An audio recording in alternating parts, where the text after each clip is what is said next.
Kia ora tātou e te whānau. Sean Burke from Isthmus here, just to introduce our next speaker, Kaare Krokene, from Snoheta, a architecture and landscape architecture practice based in Oslo in Norway, but Kaare has the branch office in the lovely city of Adelaide in Australia.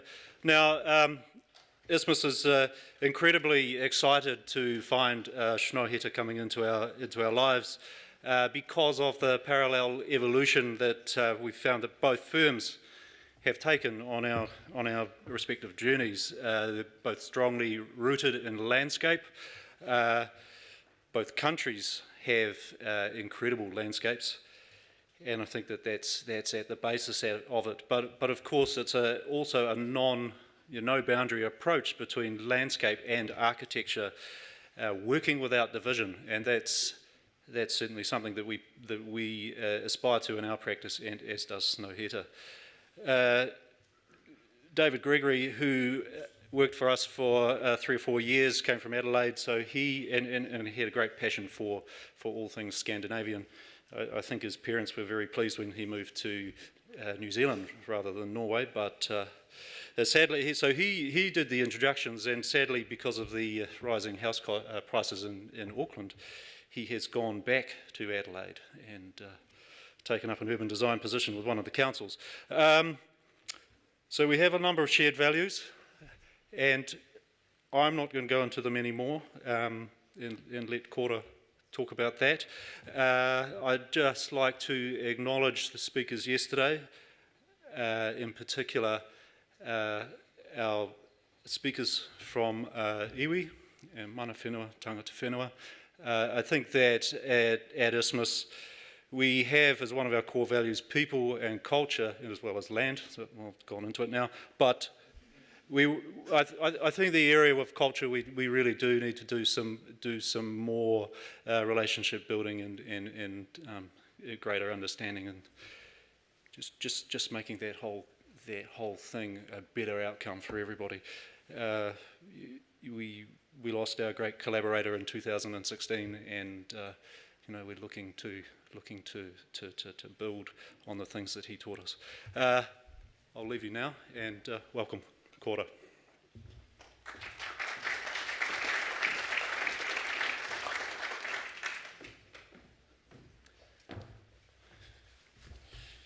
Thanks, Sean. God eftermiddag, kia ora. That's my one out of 2 words I know in Maori. I hope you don't mind that I use them. I like the sound of the language. Yes, I would like first to thank the conference for inviting us over and to talk to you guys. And also thank Sean and Isthmus, our sponsor and design friends, for getting us over here. It's a great place to be in New Zealand, and it is, as Sean was talking about, a place that we as Norwegian and as a practice feel very close to, and I think a lot of it is the connection to landscape. I want to start to talk about ski jumping first, of course. And we had this ski jumper, my friend Walter up here, he knows this guy. He was called Bjørn Wirkola, and he was such a good ski jumper that anybody jumping after him looked ridiculous, even if they were good ski jumpers. So I must say that the previous speakers, they are Bjørn Wirkolas, and I'm that scared ski jumper sitting on top of that fucking steep thing on my way down, and I know that even if I can do a telemark landing, which we're supposed to do, I'm not going to look anything but average after those guys. But thanks a lot. It was really, really interesting, but yeah, thanks a lot. Right. So what I hope that I'm on topic. That's always scary. I hope I am when I selected the theme for my little talk to be democratic spaces and processes. I think it links closely to the values of Snoheta in terms of public ownership and making all our projects owned by the public, and how do we do that? And I want to talk a bit about processes that we apply and processes that we have been through to do our project, and some of those processes are even democratic. And as a bit of a democratic image is this picture of Snøhetta. So we are named after a mountain in Norway. It's not the biggest mountain, but it's a mountain that our practice has a close relationship to. And it to us symbolizes obviously the connection from design to the landscape, and also this idea of public accessible spaces. So it puts for us things in perspective, but also a part of the story, why we're called that is, which is not as maybe poetic, is that our first office was opposite a pub, and that was our pub, and it was called Dovregubbens Hall, and that's a mountain in Norway. So we picked, because we were opposite that, we picked, when selecting a name, the mountain opposite Dovregubbens Hall, which turned out to be Snøhetta. So that's the real reason. It means snowy hood, by the way, because there's always snow on top, and we will see some images later. Right, just a little bit about us before I talk about processes. Can you hear me when I step away? Or? Yeah, good.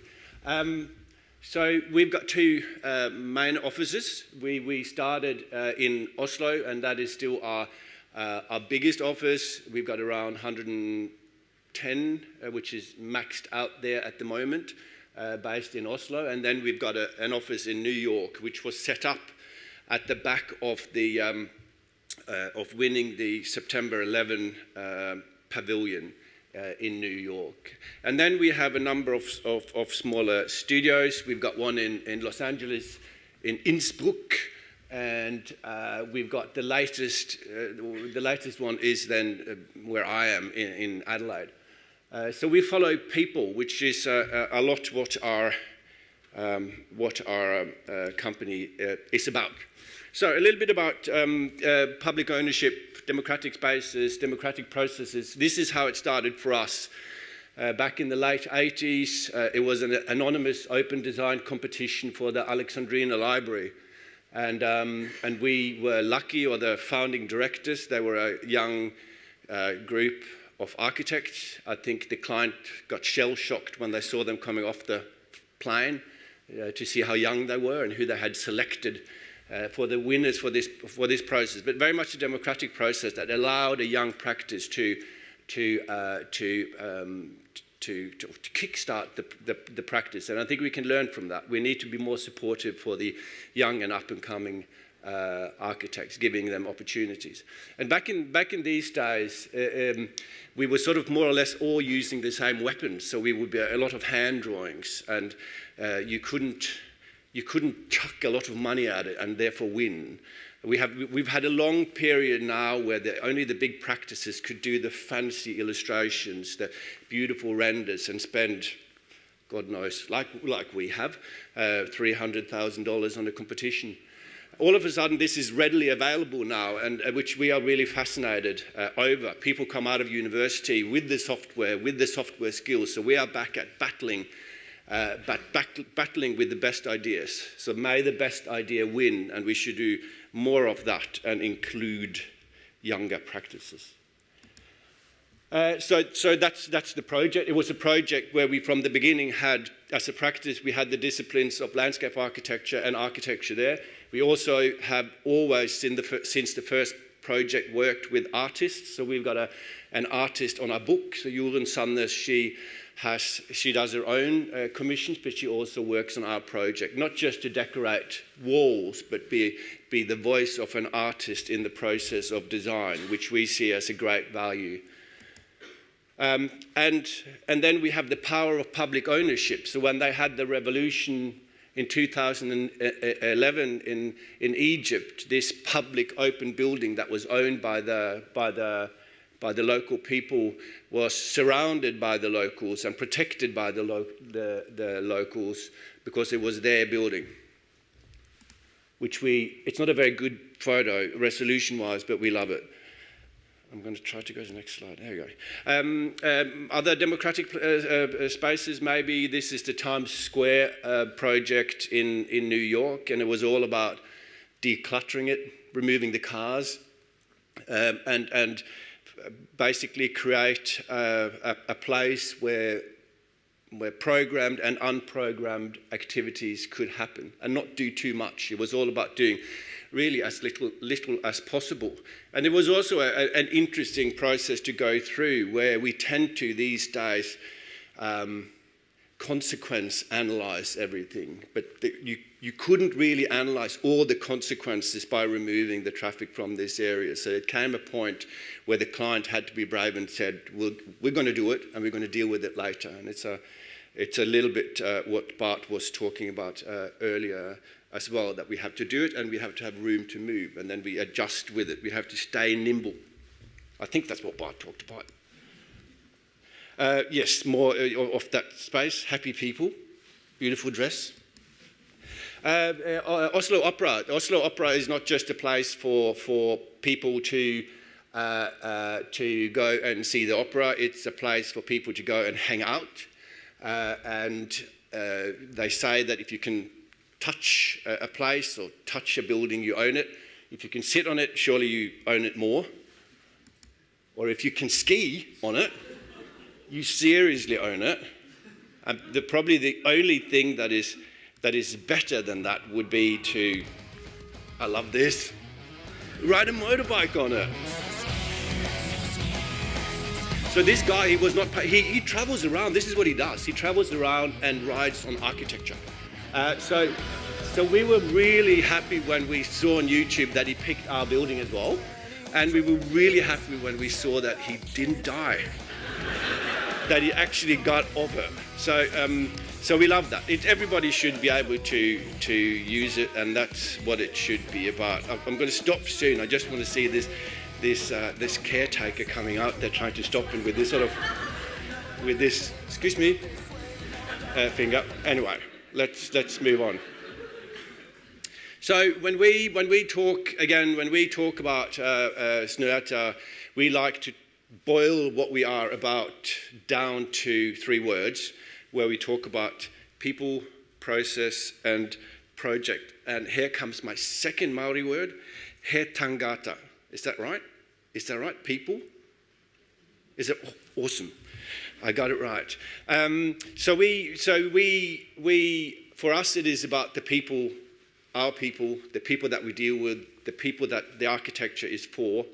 It is about the overlay of process that we have, and I'm going to talk about that. And then the projects are merely an outcome of that process. So therefore, the people are the most important, and the process comes secondly, and the project comes from it. All right, people, this is where we are in Oslo. I'm going to start to talk faster, not make any jokes. This is where we are, an old warehouse in Oslo.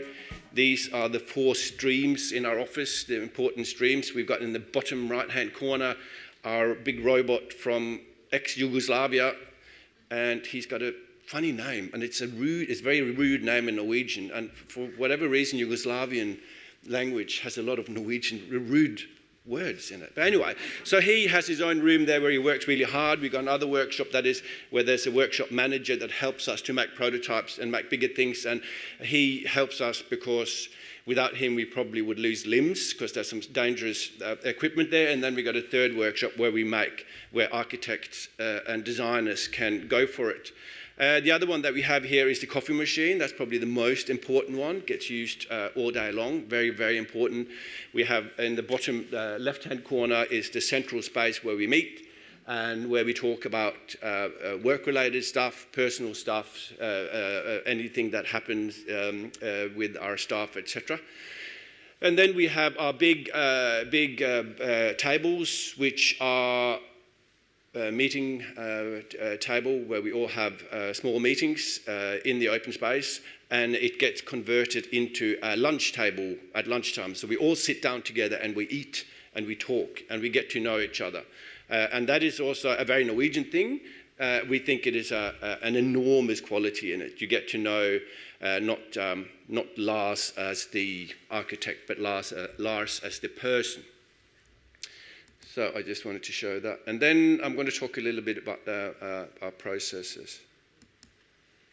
So we often talk about singular in the plural, and this is a little bit linked to eating lunch together, but this graphics to us means a lot of things, but it represents the idea of getting to know or getting to use and to know the whole person. So not just knowing me as the architect, but what I like to do and what my hobbies are, what my issues are, and there's a few of them.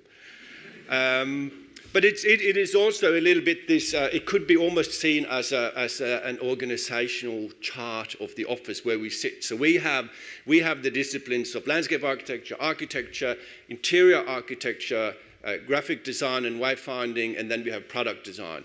But we don't sit in compartment. I mean, we sit all mixed. We want it to be mixed. We want there to be a cross-pollination between the different sectors within the company, if we can call it that. So this also represents that as an idea. Gone are the days where there was sort of a centralised. We were only architects. We had a centralised intelligence called directors, and they made the decisions, and it spread out. And then it was really trendy to become multidisciplinary. So then we had what can you call it? A decentralized intelligence. You had one intelligence within the architecture, the directors, and then you have one. We have a distributed intelligence. So we are quite, you can't really explain it, how it works. And when you look at it, you say it looks messy, but something comes out of that, we think. So we've got a distributed intelligence. We believe in having fun. Liberating laughter is serious. I mean, we work as designers, we work really, really hard, and it's important to have fun, but it's also the physical effect of laughter is very interesting and very productive, really. So that is something that we remind ourselves of doing. Getting physical sounds naughty, but it is about doing things together. So this is from our annual summer trip to Snøhetta. So this is in June, maybe July actually. Yep. So we climb our mountain, the Holy Grail. We climb the mountain and then we go down again, and we have business planning at a slightly more comfortable place nearby. But it's important that walk and talk is very important for us. And also making models. So models for us is not just making a model of, we love making them. And they are not just model of the actual design, but they are models of the idea. So this here was an idea that we wanted to make a physical model. Something that we can go to and we can caress it or we can swear at it, depending on. But we see a great benefit in getting physical. And then we do something, don't worry, it isn't a real word. Transpositioning is something that we do quite regularly. So what that for us means is that we change instruments. So during the design process at certain stages we will swap roles. So yes, I'm a trained architect, but on one job I might be responsible for the design of the landscape. So maybe what it does, or what we think that it does, is that I see the design challenge from a slightly different side, and my guard is down. I don't represent my discipline anymore. I represent the good of this task. So to do that is very, very useful. But obviously we need the skills of a landscape architect in the room, and there is a landscape architect that might be the interior architect on the project if I get stuck on some really serious stuff. We do remind ourselves of doing zooming, which is very similar. We didn't invent that. It's a very similar thing to what artist does, where we get sort of stuck in the minute details of things, but taking time to step back and just go, what am I trying to do here? And literally ask that question. What are we trying to achieve? What is it that I'm trying to do? And maybe it helps you to be a little bit more precise when you're working very, very up close on a task. So that's something that we do regularly as well. We did a workshop not long ago, and they invented a new word as well, and they called it pooming, which sounds, but it was panning and zooming. So that probably, I just don't like the word. So anyway, maybe we have to find another word for that, panning and zooming together. And the ultimate idea of the zooming is when we are at the furthest out. So that's how we would start most of our projects, small and large, is with a concept workshop. It is a format that has been explained in this book that you can see on the table, the idea work, where somebody studied our processes. But it literally is through some very, very simple exercises, we determine what the commonalities, what the ambitions for a project is. And very often the client has come to us, as they do, and you guys all know that, they come with a brief that is this thick. It's a functional brief, so it's not, the word should tell them that they should be a little bit briefer, but it's a functional thing, Ryan. So we get that, but we ask them to put it aside, and then we're going to concentrate on the emotional brief, the emotional ambitions for the project. And that's what this is all about through some really, really simple processes. We always have to explain to the client that these two streams, they will merge. They need to go hand in hand eventually, but they are super important. Both of them are equally important. So I've got some photos, and I hope you forgive me if some of you guys recognize yourselves in it, because there were some photos that we took at a workshop that we did in Auckland, and it was just such a beautiful day. It was such a beautiful spot where we were, and they were such beautiful people. So we haven't managed to do it better elsewhere. But this is the first session or the first exercise that we do, which is a pictogram. It literally is trying for the group to determine on 3 images, very abstract images. All the groups are getting a stack of photos that all are very sort of dual in the way that they could be interpreted, and they are very abstract, and you can't go wrong. All we want them to do is agree on three images that represents what this project is about, and 3 images that does not represent what this project is about. And we're going to change the photo of that poor lady in the middle, because you always get selected for the negative, which is not fair. She's a little bit like me, just only on photo. I'm really good looking when I'm not on photo or on a stage. So I don't think it's fair. So we're going to probably take her out. And then the next one is really, we ask them to put words on it. We ask them to, maybe they just brain dump the words that they have around it, but we ask them to boil. And some of them come up maybe with an emotional statement, so they try to use the words in a sentence to explain what they want to achieve. Some make a poem, some ends up with 1 word. The shortest we've had is 1 letter. They had a really good reason why that letter was, and that became sort of an emotional driver for their project.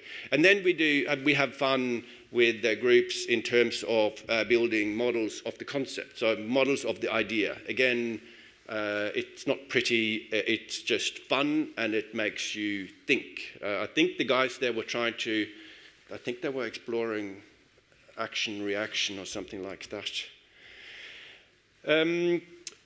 Right, so the other one that we've got is to be generous. We have to remind ourselves again to be generous to the people that we deal with in the process of designing, and for the people that we design to. And maybe most importantly for us is for the people in our practice. So we always say that our practice is the biggest project that we have, and the most important project that we have on at any stage. And that generosity needs to be there. We remind ourselves to be curious about stuff. So when you see it, just try to find that childlike curiosity and see where it can take you. And in this case, we ended up doing a little installation for a jazz festival in Kongsberg, which is called the Tubaloo. And it throws the music back into the city for the people that didn't want to pay to listen to jazz, or maybe they didn't want to listen to jazz. But anyway, we've got one of our probably most published designs would be this that an intern did. She did a little poor man chandelier that she installed in, and we've had it up there now for years and years. I hope we paid her, because it's given us a lot of... Yes, optical illusions could be something that triggers the idea of reflection. We did the stage curtain with is she American? Pay West, an artist, which was all about the optical illusions of reflection and depth. So it's a woven, completely flat stage curtain, obviously. And working with artists, again, as I mentioned before, is something that we do on almost all our projects. And it doesn't mean that you can find any art there, but it means that we've had that voice of an artist, which in many times can be a great problem solver when they come from a completely different angle. And maybe sometimes they say something silly, but very often they say something really unexpected, and that can solve things. So a couple of them here. We've Olaf Eliasson on the right-hand side. Jorunn Sandnes did the opera roof, and she also worked on the Alexandrina Library. Right, so Norway, we are a very democratic country. We have I guess, an old culture, but we are a relatively new nation. We used to be run by the Danes and the Swedes. We were the little brother. We got our independence not that long ago, and we were for a long time the poorest country in Europe. Or maybe there was one behind us, but we were down there until we struck oil. And when we struck oil, we got filthy rich, which good for us, for them. The good thing was that it was actually, the wealth was managed well by the government. The government set up Statoil. The Statoil put the money back to the people. They invested in healthcare, in school system, etc. But we still have that sort of mentality of, everything needs to be flat. I remember when I came home and I would brag, if I would brag to my dad about something that I've done well, which wasn't that often, so they should let me brag. But he would always say, oh, that's good, but don't think that you're better than others. And then always you would hear my mum from the kitchen saying, yeah, but don't think that you're less than others either. So it has that sort of really flat structure to it. The point that I've got here is the challenge that we had, or the challenge that the organisers of the Oslo Opera House was, how can we, in a society like this, where only 10% goes to the opera, how can we justify spending all this money on an opera building? So there was a lot of debate around that. There was a lot of controversy around it. We were lucky enough to win again, there was an open anonymous design competition, and our scheme was basically turning the opera into a public space, so giving it back to the public again. So that's all we do. So for any competition, you know what we will do. We're just going to give it back to the people. But it was an idea that obviously they liked, and they selected us. It was an idea that everybody looked at this. I remember all the architects looked at it and said, oh, I love it, but it's not going to look like that. It's going to end up being a handrail and tactile indicator hell. But it hasn't, and it didn't, and partially because of a clever artist who suggested, why don't we register it as a piece of art, the roof, and therefore we don't have to comply with the same building rules. And that's what we did, but we had to treat it like a piece of art. So all the Carrara marble that was done there was obviously a huge focus on the detailing of that and how that it has worked. And don't get me wrong, we don't want to avoid rules. We want to have an environment that is safe. We haven't lost anyone here either, which we are really, really proud of. But what it does is that people that come and visit the Opera House and walks the roof, they approach it like they approach nature. They know that nobody's going to be telling you where to put your foot and where to mind your head and all of it here. So I think it can work, and it has worked well for this building. So we managed to do it, which was a great thing for us. We have a capacity of 10,000 people using the roof. I'm not sure what this one was, but we had a Justin Bieber concert there that was a maxed out. And then the next week we had the royal family having their anniversary there. So it is a loved place. It is the most visited tourist attraction in Norway. And it did that after just 6 months. So we're immensely proud of that. And by the way, they've got opera in there.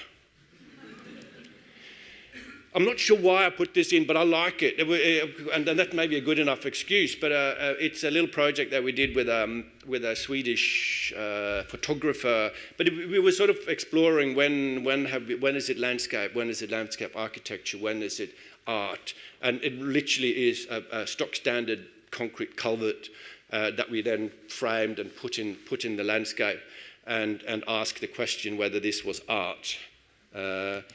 And when we put glass on the end of it, is it a building? And when we put a painting in it, or a photo in it, is it a gallery? So it was sort of toying with the idea of what are those borders and should we worry about them? Isn't it good if we can't see those borders between the discipline? Which I think, and I had an example of that not many days ago, where I was working on a concept design with our design team in Oslo. So we were together there sitting working, and one of the guys there I've been working on probably 4 projects with, and I all of a sudden realized that I didn't know whether he was an architect or interior architect or landscape architect, which I loved. He was just a designer on the team. He was an interior architect, by the way, I found out. I Googled him. Anyway, so this is a couple of projects. I want to go through. I only got a couple more minutes, so I'm going to have to be super quick. This is from a concept workshop in UniSA. On the UniSA project, we came up with this idea of inside, outside, under, over, the folding, the idea of this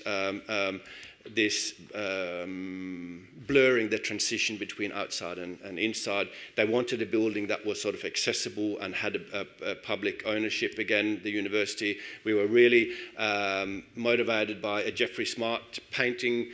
A building named after him is sitting right next to our building, which is a big Wardle design building, a lovely big building, but it has a huge presence. We wanted to do something very quite modest in front of it, and one of his paintings, late Jeffrey Smart, had the main features of our project, which was a place for sports, a place for students to congregate, and also where they have their graduations. So the idea of pushing down to let people up, lifting up to let people under, blah, blah, blah, simple volume studies, and then renders of the building and the green wings, early donor integration, and what the building ended up looking like. And we are almost done with this building. I'm going quickly through. Memorial in New York, again, one where we applied the concept workshop process, and it's probably the most complicated project that we have had in that respect. There were so many people that were emotionally invested, engaged in that project, so it was really important to have that.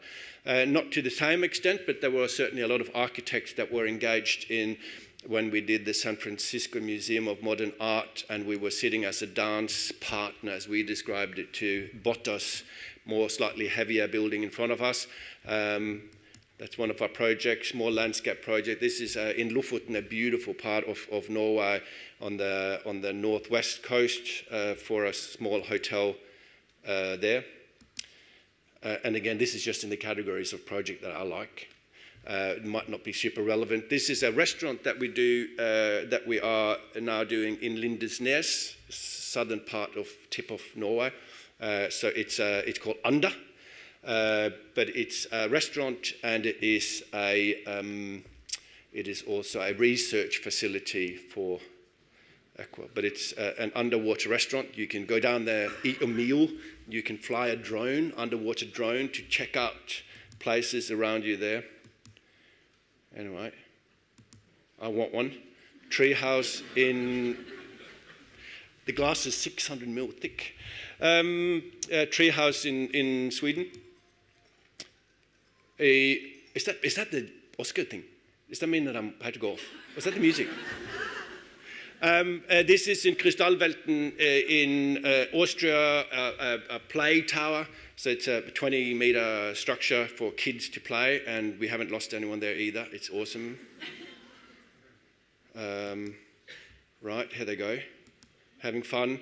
Riyadh, so I'm just bombarding you guys. A metro station in Riyadh, where the whole idea was to have this bowl shape reflecting light down to the depth of the stations and being able to give green spaces down there. And when you're down there in the train station, you can see the sky above and the city skyline above. And you can see the train if you're running late. You can see it reflected in the... and this is obviously from the inside. Anyway, very, very simple idea, a big project for us to do. Oh, this was an interesting one that we did for... who did we do that for? That was for a lighting manufacturer. So we interviewed people over 100 years old in Norway, and we interviewed them about life before electricity. And we made an exhibition of these lovely older people, as well as this book that we did for Symtorbel. Again, a project that I wanted to chuck in. I know I'm a little bit over time, but I'm almost there, I promise. This is one project, again, where the simple concept, and that's how we like to do it. My teacher, Sverre Fehn, always said, if you can't weed in the snow, it's too bloody complicated. So it is something in it. It is something in it, but anyway. The idea here was the idea of an arc, the idea of the keystone. It is a project in Saudi Arabia. It's a project for world culture. It is a project sitting on top of where they struck oil and where they sort of had their future set up. But we did a project which was all about the interdependency between different cultures. It's not been working. Is that how you stop me, guys? You can't stop me. There you go. That's a sketch. I'm almost done. And then we started to mass that. Yeah, all right, that's lovely. Well, how do we do that? And how do we make a facade out of that? And Kjetil Thorsen, our founding director, came in one morning and said, oh, yeah, no, it's easy. We just have stainless steel tubes around it. So we had these students, not students actually, we were young graduates sitting there twining until the fingers bled on these rock stones, just and we loved the effect that it gave. And we did prototyping in our workshop with these tubes of stainless steel where we squeeze them where we want to look out. So I'm not going to by any means say that this was a cheap building, but it was simple details. And there's some images. I haven't got much of the landscape, so the landscape is not very lush around it at the moment, but the building was completed around 6 months ago. Another one that I like to have in here because, why do I like it? We love this one because the client, when they came to us, this is Le Monde newspaper in Paris, they came out with a brief that said 2 weeks after Charlie Hebdo, the massacre where they lost these journalists in Paris, and the brief for the project was, we want an open press house. And that's a clever client because they know, and I get goosebumps just talking about it now, they know that all architects with a brief like that, they're going to drop everything they've got and run for it. So we loved that. Obviously, they had hidden a functional brief as well, but they got us hooked. And luckily, we pulled it off, so we are currently in documentation for that one. Lascaux, I'm getting really close. Lascaux is a cave museum in France where these caves are, the paintings in the caves, there's a painting of reindeers, and the paintings are 20,000 years old. The caves themselves are so fragile that you can't go in there. So this is a cave museum where we, with a scenographer, recreated parts of these caves, and you enter into this building, which is like a slot in the landscape. You lift it up and in you go, and that's where we display these copies of these caves, which I know sounds weird, but it sort of works. And that's obviously some of the ideas behind it and some of the actual detailing of that space. And that takes me, because with the same reindeers there 20,000 years ago, we have those same reindeer, not the same reindeer, right, but the, families, in Norway. And we were invited to do a little project, one of our smallest projects ever, one of them, 70 square metre of a reindeer viewing platform.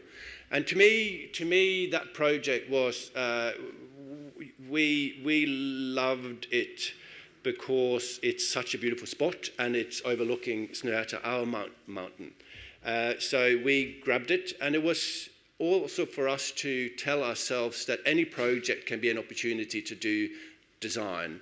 It would be easy for any architect to just whack up a perma-pine structure and run with a fee. But we wanted to do something there because we felt close to the land, and we explored how we can go as directly as possible from the computers and the physical models that we made to the guy that was building it. So the boat builder that has never built this sort of weird stuff before. He's been building boats like you see in the back there.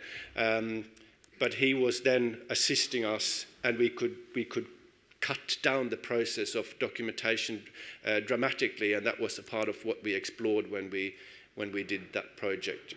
But it's also one where we sort of are reversing things a little bit. The landscape is on the inside, the architecture is on the outside, and when the reindeers are there, walk past, it's almost like they are watching you. They're watching you on telly. Anyway, that's us, and that was my little talk. Thank you very much. Sorry, I'm over time.